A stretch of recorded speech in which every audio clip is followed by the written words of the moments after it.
basically, African-centered education is really about using African ideas and ideals as a standard when we're analyzing information to meet needs and solve problems in the African American and the African community and in the world. Okay, and this is where it's so important, because like when you tell people or you just mention that without defining it, people will say, well, we live in a multicultural world.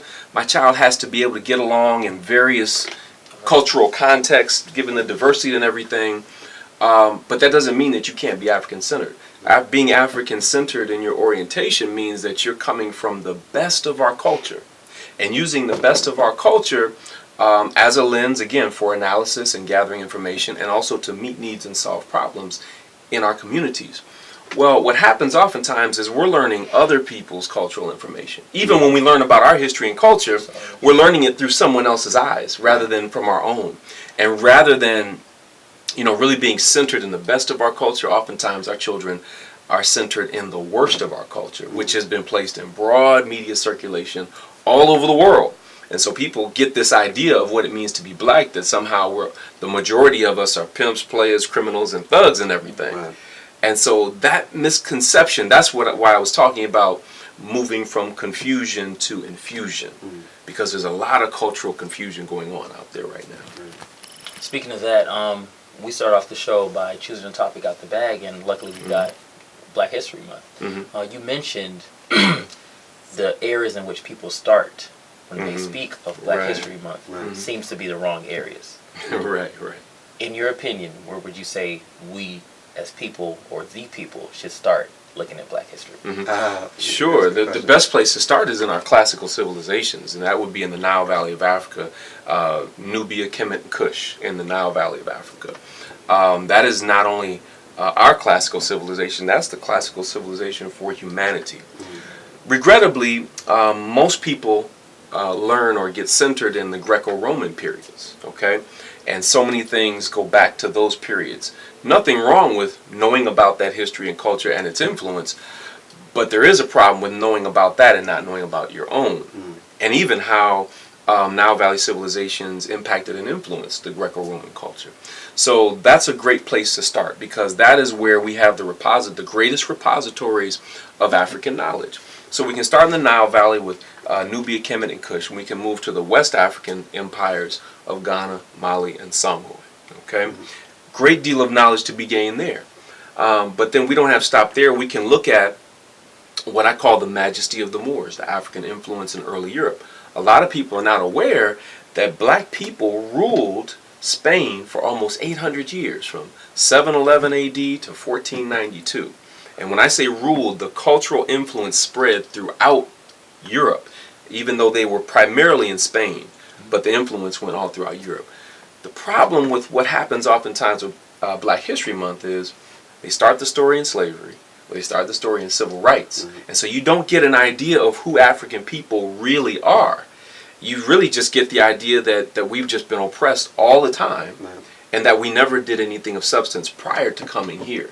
And if that's your orientation, then there's only so much that you can do in terms of achievement when you don't know what your ancestors did. I know that I've seen you speak, several times, and it's always very captivating, right?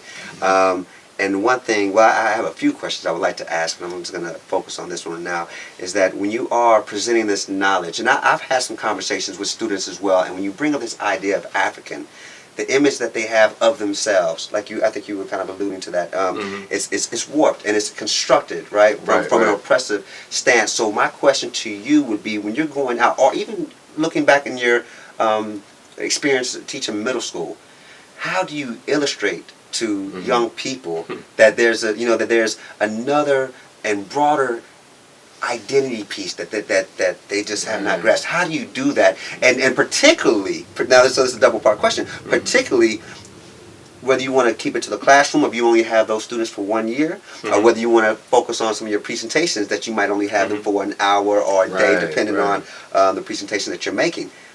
How do you do that?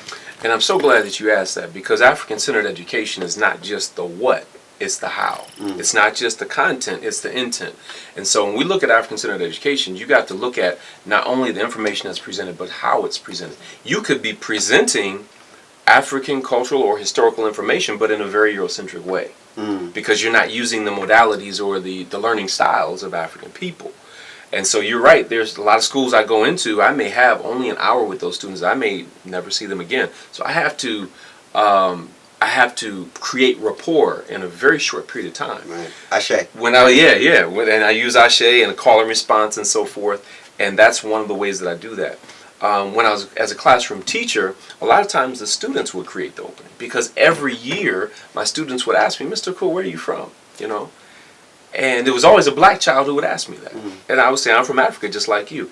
Their immediate response every year, every child, they say, I ain't from Africa. I'm not from Africa, right. You know, I'm from Georgia. My people from Alabama, or my people from Jamaica, and my immediate response is always, don't mistake where you're born with where you're from. You know, Malcolm X said, if a cat has kittens in the oven, that don't make them biscuits. You know, don't mistake where you're born with where you're from. And if you knew the rich legacy of our history and heritage and culture, you would never say, I ain't African. You see, we've been trained to do that because we've been trained to associate poverty, bloodshed, civil war, and disease with Africa, not knowing that there was a time when African people led the world in literary production, scientific innovation, and wealth creation. That's a narrative that most people don't know. And when we begin to dig into that and then see how that was manipulated, how that was changed, and how we got to where we are now, it makes the children begin to think about our current situation. Quick example of that, when I was dealing with the issue of colonization with my students, I said, you can tell who colonized the land by the language the people speak. So in Mexico, they speak Spanish, colonized by Spain. In Canada, they speak English and French, colonized by the British and the French. In America, we speak primarily English. One young man, this was a 7th grade class, he said, dang. He said, they stole a whole continent. We get locked up for stealing a candy bar. So that's a teachable moment. The light bulb went off for him, right? Another young man in a class later on that day, he comes up to me at the end of class, had this really serious look on his face. He said, Mr. Akua, it seems like the whole world has been colonized. And I said, you're absolutely right. And our job is to decolonize the world. So it's these awakenings. I try to create teachable moments for my students to have what in ancient Kemet was called the Wahimi Masu, that is the rebirth, or as Dr. Asa Hilliard says in his book Saba, the reawakening of the African mind. And if you can plant those seeds and drop those seeds and cultivate those seeds, they will take root and bear fruit later. And I have one question. I'm going to pass it to Kola. I'm a parent and I'm watching this, and I'm probably mesmerized. I'm thinking like, wow, that's really deep, and I haven't thought about that. I don't know how to even get started with my child. I want to do some of these things that you're referring to, and I want to expose them to other literature or just ways of seeing the world, right? What would you say to that parent that wants to get started but may not know exactly what to do or where to go or how to get this information? So the first place to get started as a parent is how you interact with your child and how you compliment your child. And that is telling them that they're beautiful, telling them that they're capable, and then giving them examples, like when they read something to you or you're reading to them and you're teaching them little words and different things like that, letting them know how intelligent they are and constantly reminding them of that, letting them know how beautiful they are, their hair is, or their facial feature, all those different types of things, and making sure that you read with your children and read books that have pictures of people who look like them doing what you want them to do. Okay? So when you have a black child who's reading books about black children doing great things or being inquisitive and discovering new things and going on adventures and things, that's where it all begins. One of the things when I'm writing books or doing research for my books, I usually start my research not with the scholars, the PhDs and everything. I usually go to a children's book. Really? Yeah, if I wanted to know something about astronomy or something, I'm not going to the major scholar. I go to a children's book. Why? Because I know if I'm reading a children's book, I know they can make it clear enough and plain enough that a child will understand it. Right. So now I get that information and then I gradually move up. That's why I knew I had to cultivate the skill to be able to speak to everyone from pre-K to postdoctorate.